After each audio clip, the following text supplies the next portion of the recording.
Greetings everyone, Mike here with Sci-Fi and more, and welcome back to the channel. And if you're new here, welcome to our Team Sci-Fi Family, where nostalgic positivity reigns supreme. Oh, we have a treat for you today on our Galactic Chat segment. Now, if you are subscribed to my channel, I'm willing to bet you are pretty familiar with and subscribe to this awesome channel as well. Movies, music, and monsters. Danger, danger. That's right, we have Dan Monroe on the channel today from Dan Monroe Movies, Music, and Monsters. Now, on the off chance you haven't heard of Dan's channel, I will post a link to his channel in the description so you can check it out. And trust me, you will not be disappointed. You know, I am having lunch later today with Dan's robot from his show.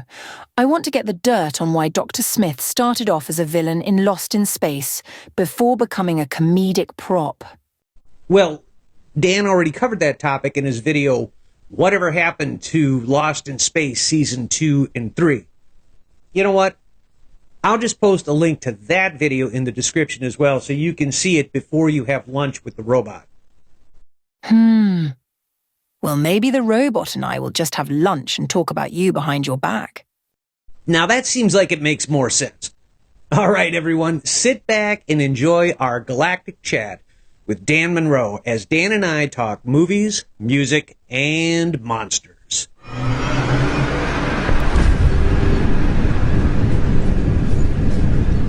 Greetings, everyone, and welcome to Sci-Fi and More's Galactic Chat. And as promised, we have a very special guest here with us. We have Dan Monroe from Dan Monroe Movies, Music, and Monsters. Dan, welcome to the channel. How are you doing today? I'm doing great. Pleasure to be here with you guys today.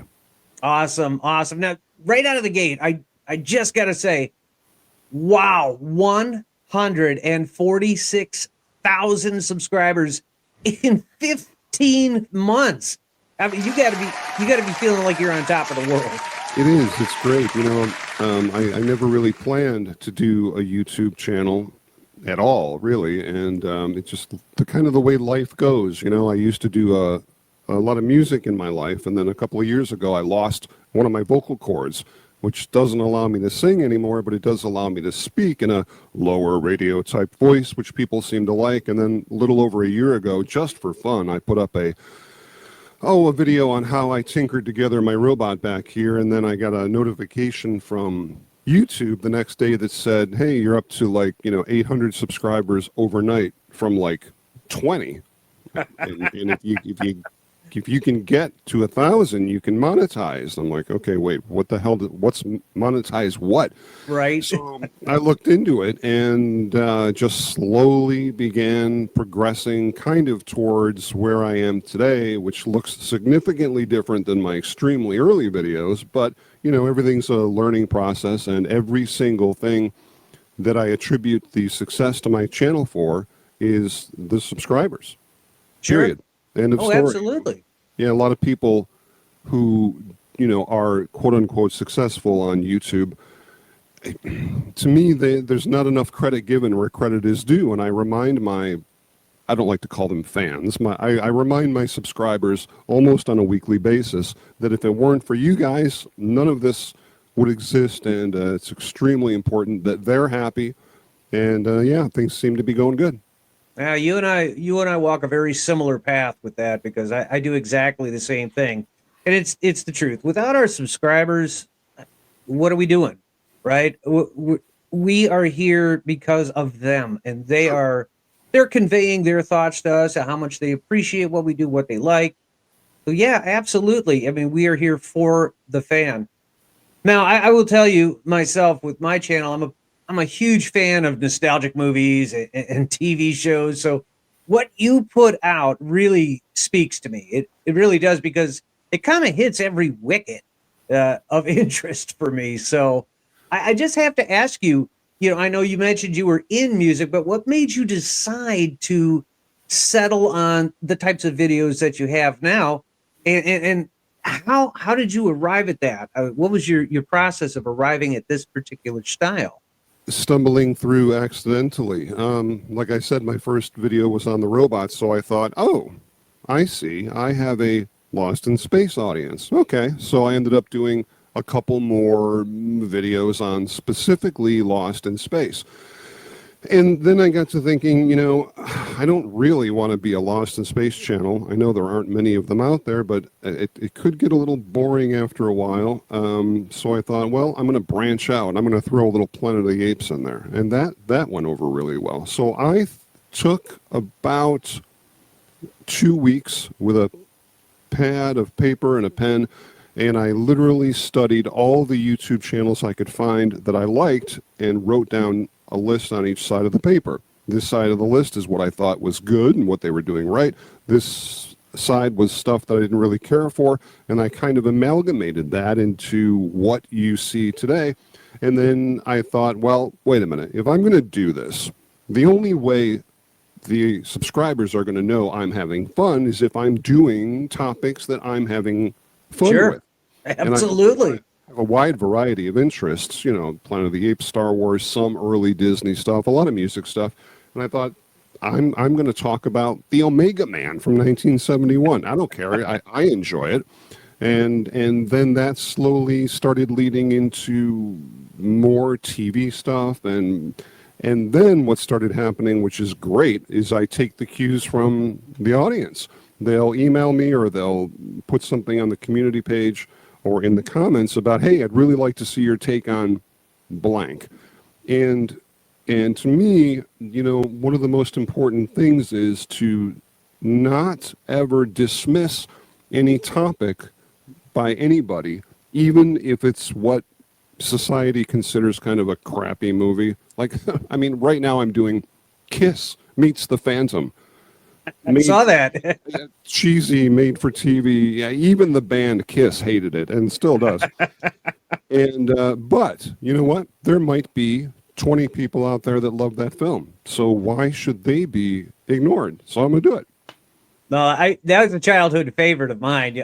I haven't seen it since my childhood, but I remember when I was like somewhere between 5 and 7 years old. I saw that Gene Simmons spitting fire. Didn't age all that well. I mean, with all the money those guys have got, you'd think they'd put out a current special edition. I don't know. You would think. You would think. Well, it's interesting. I believe that credit should be given where credit is due. And I had done a video where I had included your channel along with a couple of others, because as I sit here and develop my channel, and I'm looking at how you did it, and I discovered your channel quite by accident. In fact, your Planet of the Apes video, your early one, was the one that caught me. And I was like, what's going on here? And I kept watching it. Then I started watching a couple more, and I'm like, man, this guy has figured something out. He's got a really good formula that's delivering results. It's funny. When people are kids, your parents ask you, what do you want to be when you grow up to be an adult? And, I never really knew. I was smart, but I was crappy in school because I was lazy.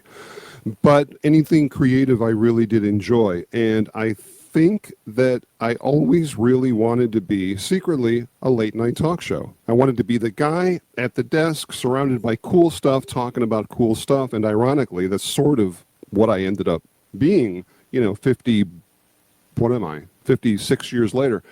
And I think a sense of comfortability and stability is really important in a channel. So that's why I keep the set generally the same. A lot of my favorite channels, they look the same. One of my favorite movie reviewers, Jeremy Johns, he's been doing this for 15 years, and he's always him in a black outfit with a red background. Well, if you go back to his first video 15 years ago, he's a kid, but he's in a black outfit with a red background. And I know that every time I click on him, I'm like, okay, I'm in Jeremy John's world right now. I'm going to enjoy this. So that's kind of like what I like to do now. I'll change up some of the props here and there once in a while. But when people come in, I want them to feel comfortable. And more importantly, I want them to feel positive that what I'm going to talk about, even though it's not the greatest movie in the world, that I'm going to give it a positive spin, and I'm going to do everything I can to not be negative, because God help me if I go on YouTube and type in Star Wars, type in Indiana Jones, type in current Star Trek, page after page of negative. It's crap. It's woke, whatever that means. It's negativity. And I got to give the guys credit, because they are making a lot of money off the credibility, off the negativity, excuse me, because, you know, everybody loves to see a car crash. Everybody. But everybody slows down to get a look at the car crash. But then when you get past the car crash, I always think, God, I didn't really want to see that. And that's kind of really how I look at a lot of modern YouTube channels. You know, sure, I just spent 20 minutes listening to that guy tell me why this stinks. There has to be another answer, so that is why I leave politics out of it. I leave social commentary out of it. I leave religion out of it completely. I don't care what the movie is. I'm going to find something that's good about it, because no matter how bad it is, somebody, somewhere, liked it. Oh, absolutely. Absolutely. I did a video not all that long ago on an old 70s. It was a TV movie that became a show, but it didn't last that long. It was called Salvage One. Oh, And great. Oh, my gosh. Fantastic. Great show. That is a lost classic. And I was actually amazed. I'd gotten it as a suggestion from a subscriber. Andy Griffith, right? Andy Griffith. Yeah, he was going to go up to the moon and salvage everything that was left and bring it back to Earth and sell it as scrap. You know, original stories. What the hell happened to original stories anymore, you know? That's a concern of mine as well. But, you know, like yourself, I look for the positivity in things. And that's one of the things that really draws me to your channel. Because there really is never any negativity. And it's refreshing. It is exceptionally refreshing. Like I said, you've tapped into a formula that's working, and that positive edge and the way you articulate your words to describe either the movie or the show you're talking about, you really kind of breathe new life into it, if I'm being honest. It's honestly a very happy accident how life works, you know, when you're not paying attention to it. You know, looking back now to my very early years, I do have a history in public performance. I have a history in public speaking. I have a history in creating television commercials and editing. I have a history in doing special effects green screen stuff. I have a history in music. And, you know, when I lost my singing voice and wasn't able to perform anymore, so to speak, it just occurred to me now, looking hindsight, that all of those things that I did in my past have created this pie that I can now bake to create what I've got, which is really amazing to me, you know. And strange, had I not lost my voice 2 years ago, I wouldn't have this channel. So it's amazing how life works sometimes. And I'm really, really super grateful. It's all, you know, it's almost like saying it's a happy accident, an accident being a very strong word. But you think about this, Dan, and, you know, losing your voice, doing something you love, like singing. And I know I'm a drummer, and I don't play like I used to play because I'd gotten injured, but I didn't set my channel up because of that. In your case, you set your channel up because you had lost something, but along the way, I feel like, anyway, just looking at you from the outside, I feel like you've gained so much more. And the impact you're making, I don't know how much positive impact you made with your music. I'm sure you did, but I do know you're making a tremendous positive impact with people now on YouTube. And I want to thank you for that, because like I put in that video, I mean, you really have been a big inspiration for me. It's really, I'm not quite used to it. You know, I've never been a starstruck person. Like my wife and I went to see Kiss, the new iteration of Kiss, and a few years ago, and we went to a bar across from the hotel, and we were sitting there having a drink, and Paul Stanley came in and just walked by us. Oh, nice. Well, okay, but I said to my wife, I said, hey, there's Paul Stanley. He's going up to his room. And I couldn't even turn. She had already jumped up and run over for an autograph. I'm like, like I'm not a starstruck person, and I don't luckily have the ego. I don't that a lot of these YouTube people have. And that's a good thing. It really is. It really keeps me grounded. I was pumping gas the other day, and somebody held up their phone and walked up to me and goes, "Hey, you're somebody." I'm like, well, yeah, you are too, but thanks. I was at a convention in Los Angeles a few months ago, and as I was walking through, and the subscribers were coming up and saying, "Wow, I love your stuff. Awesome to talk to those guys. Awesome." I recognized somebody out of the corner of my eye that I knew from a popular YouTube channel, big million subscriber YouTube channel. And I thought, hey, there's that guy. Oh, he's ignoring everybody. He's got 8 security guards around him, and the fans are trying to talk to him. What the heck? Dude, if it weren't for them, you wouldn't be where you are, so. Exactly. So I really go out of my way to try to be. Well, I mean, I'm a nice guy, but I try to go out of my way, really, that if anybody comes up to me for any reason, anywhere, I'm like, hey, I'll give you some time. Let's chat about movies or something. So it's been a real blessing. Well, I got to say, you gave me some time, and I greatly appreciate that. No problem. But now, with the subscriber base you had, I mean, that feeling when it was initially taking off, that, you were getting some momentum, you were getting some traction. I got to believe it wasn't, you weren't prepared for the growth you had as quick as you were having it. Yeah, no. How's your engagement with your subscriber base evolved with this rapid growth? That hasn't really changed all that much. There's something on YouTube, the community page, Right. where you can post stuff, and I post stuff there all the time. I'll post, hey, this is what's coming up, and due to the reaction that I get from the subscribers on what's coming next week, I can kind of judge how that video is going to do. I'm not really all that concerned with how it's going to do because, like I said before, I know somebody's going to like it. But the one thing really that has changed and took me by a bit of a surprise since I started this venture is that it's unfortunately gone a little bit away from being fun, like, hey, I want to talk about this, to being a little bit more corporate.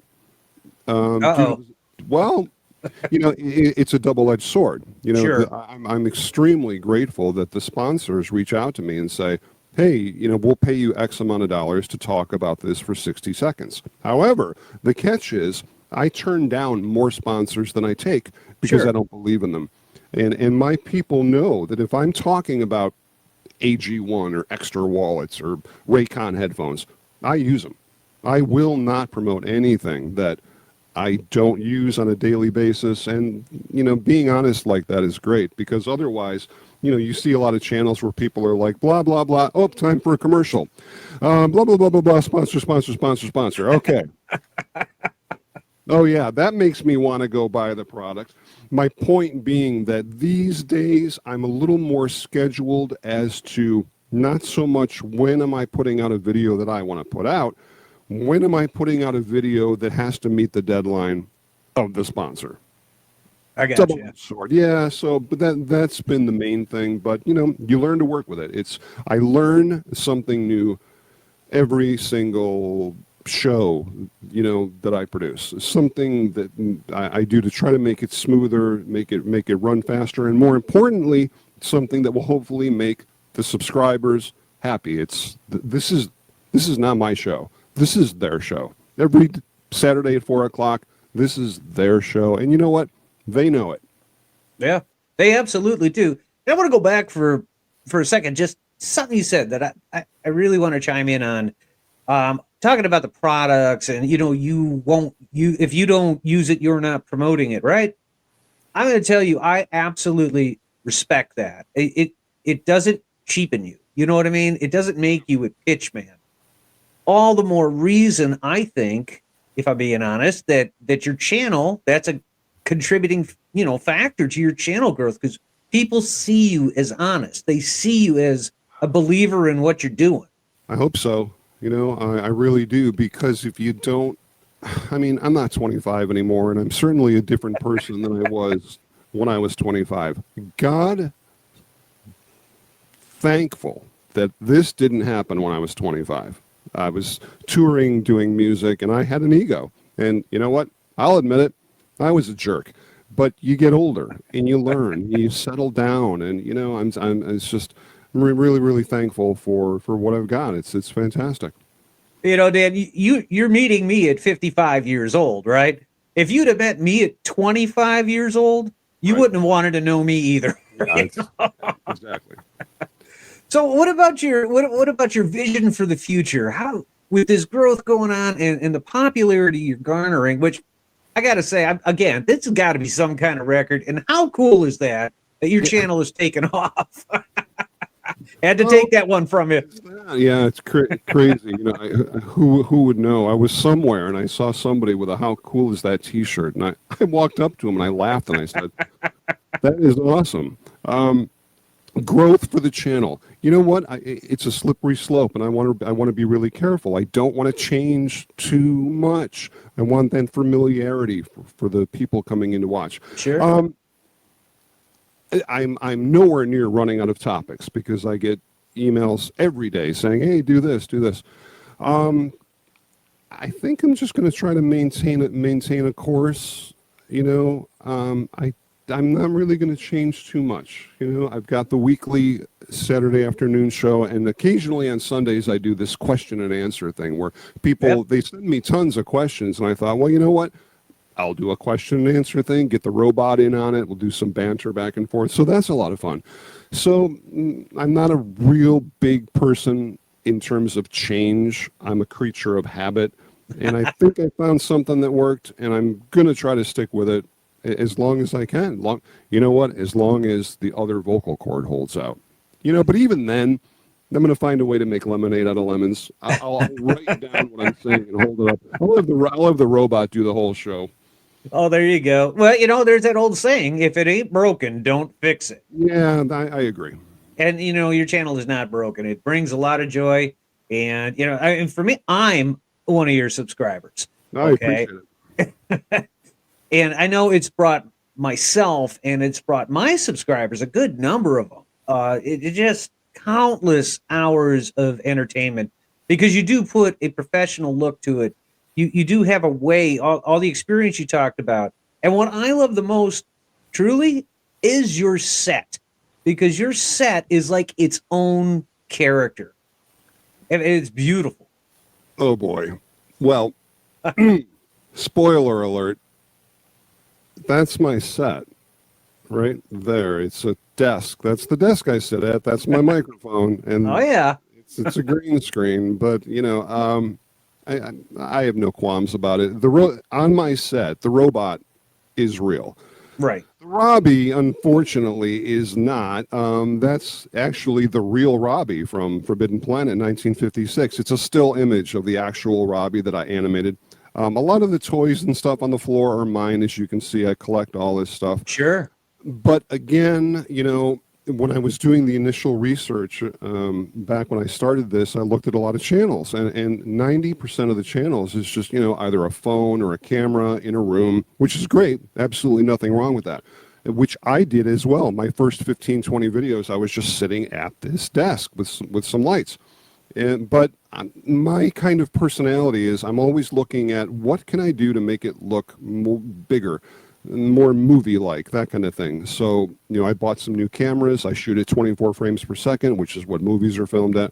And I created this digital set that I put myself into, which, again, it's a double-edged sword. If I simply was filming a show, you know, like this, well, you know what? You film it, you do some quick edits, you put it up. Wouldn't that be nice? I film everything green screen, and I record my audio on a separate channel through that mic. Mm-hmm. And then I got to go into my editor, resync the recorded audio with the video, erase the original audio, process it through Adobe After Effects, add my set into it, then cut that, then add the pictures, then add the music. It's about 3 days, but yeah. I don't care. It maintains a sense of professionalism that I really like, and I think the fans do too. Oh, yeah, without a doubt, Dan. Without a doubt. Well, Dan, I want to thank you so much for being on our channel today. It really was a great joy of mine. Like I said, your channel is a a continuous inspiration for me. So My thank pleasure. you. I appreciate it. Oh, absolutely. And you're welcome back here anytime. Yeah, we'll do it Anytime at again. all. Absolutely. All right. And there you have it, Cosmic Core. Dan Monroe, movies, music, and monster here on Sci-Fi and More. Thank you all so much for your continued support of our channel. And thank you so much for believing in us as we journey together as a team through our sci-fi adventures. You guys all have a great galactic day.